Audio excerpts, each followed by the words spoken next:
Bonjour les smart. Voici une petite illustration. Dites-moi laquelle de ces deux situations est la plus difficile à surmonter. Deux jeunes candidats à l'université se trouvent dans la même ville. L'un a la possibilité d'accéder à une seule université. Il consacre tout son temps à étudier pour cette admission, mais il échoue à l'examen d'entrée. L'autre a la possibilité d'accéder à l'université de son choix, mais hésite à choisir entre sciences et arts. Tantôt il se prépare pour les sciences, tantôt c'est pour l'art. Faute de bien se préparer, il finit par échouer aux deux examens d'admission. Lequel de ces deux échecs est le plus difficile à surmonter selon vous? Je suis sûr que vous pensez au deuxième candidat. Le premier candidat savait qu'il n'avait qu'une seule opportunité, une seule guerre à mener. Il s'est donc entièrement consacré à cette quête. Les circonstances n'ont peut-être pas joué en sa faveur et il a échoué, mais il sait qu'il a mené ce combat.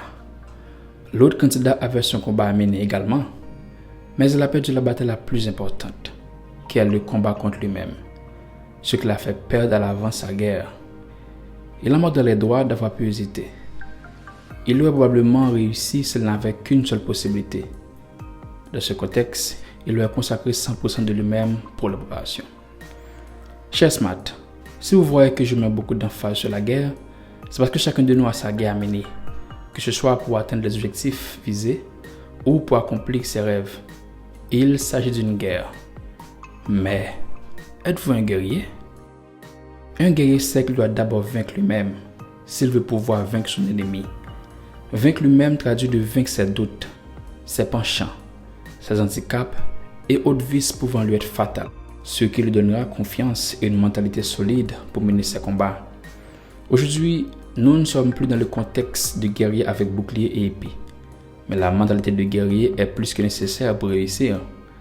Pour développer la mentalité de guerrier, il faut sentir l'urgence de l'action, l'importance de valoriser l'instant présent et reconnaître qu'il faut pouvoir compter sur soi à 100%. Pour cela, il faut d'abord aller en guerre contre vous-même, de vous mettre en situation difficile afin de pouvoir vaincre vos doutes, développer la nécessité d'action et de valoriser l'instant présent. Voici 5 stratégies à mettre en place pour développer cette mentalité. Mais avant, rappelez-vous, il ne consiste pas de les entendre ou de les répéter. Non, il faut que vous les mettiez en pratique et vous développerez cette mentalité de guerrier. Stratégie numéro 1. Mettez tous vos œufs dans le même panier. Nous avons toujours tendance à dissiper nos petites actions ça et là, avec l'état d'esprit que si l'une échoue, on pourra compter sur quelque chose d'autre. Ceci n'est pas toujours une bonne stratégie, précisément lorsqu'on veut développer l'état d'esprit de vainqueur.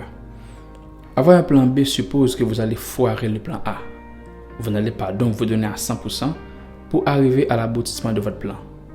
Lorsque vous mettez tous vos œufs dans ce panier, vous ne vous donnez aucun choix que de réussir. Réussir ou périr. Suivez cette stratégie et vous découvrirez des ressources d'énergie insoupçonnées que vous possédez à l'intérieur de vous. Stratégie numéro 2. Passez à l'action avant d'être prêt. Comme je le dis tantôt, le guerrier sait qu'il doit vaincre lui-même d'abord. Lorsqu'on ne sent aucune pression de l'extérieur, on tarde à agir. On attend pour être prêt. On attend le prétendu meilleur moment. Cependant, plus on attend pour agir, plus on devient ramolli et perd le réflexe d'action. Voilà pourquoi la pression doit venir de l'intérieur de vous. Passez à l'action avant même que vous soyez prêt et vous vous mettrez de la pression. Vous sentirez l'urgence d'action. Vous deviendrez proactif et vous utiliserez au mieux les ressources à votre disposition. Suivez cette stratégie et vous développerez votre créativité. Plus important, votre créativité sous la pression. Stratégie numéro 3. Partez à l'aventure. Aucun grand marin n'a jamais été forgé dans la mer calme. Les marins aguerris se dessinent dans les vagues menaçantes et dans les tempêtes mortelles de la mer. Une façon de dire que le confort ne fera que tuer à petite feu votre énergie. Lorsque vous devenez trop confortable, vous oublierez petit à petit ce que c'est la motivation de l'action et votre mentalité de guerrier deviendra atrophiée. Pour éviter cet état, il faut laisser vos zones de confort et partir à l'aventure. Partez à l'aventure traduit de vous mettre au défi. Par exemple, Vous vous lancez dans ce projet que vous voulez tant depuis longtemps, mais que vous avez eu trop de la flemme pour commencer, ou que vous avez trop peur de le faire tout simplement. Suivez cette stratégie et vous apprendrez des facettes que vous ne savez même pas sur votre personne. Stratégie numéro 4. Jouer contre tous. Comme l'adrénaline stimule le cœur, l'animosité stimule aussi la performance. Cette stratégie consiste à utiliser l'adversité et la haine des autres comme carburant pour vous propulser vers l'avant. L'adversité est un puissant moyen pour faire ressortir le génie et le guerrier qui sommeille en vous. Si vous vous trouvez dans un environnement où vous avez beaucoup de détracteurs, n'hésitez pas à inverser cette énergie en votre avantage. Au lieu d'encaisser les critiques, utilisez-les comme moyen de propulsion. Cette stratégie est pour les plus agressifs, mais n'empêche que tout le monde peut y avoir accès si la situation l'exige. Suivez cette stratégie et vous découvrirez comment vous pouvez vous battre comme un lion lorsque vous êtes acculé.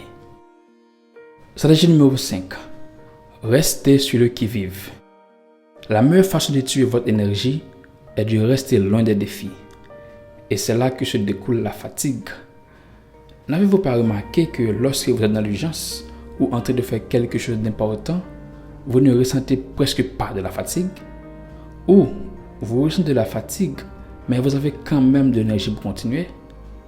Dans ces moments, votre esprit est sur le qui-vive.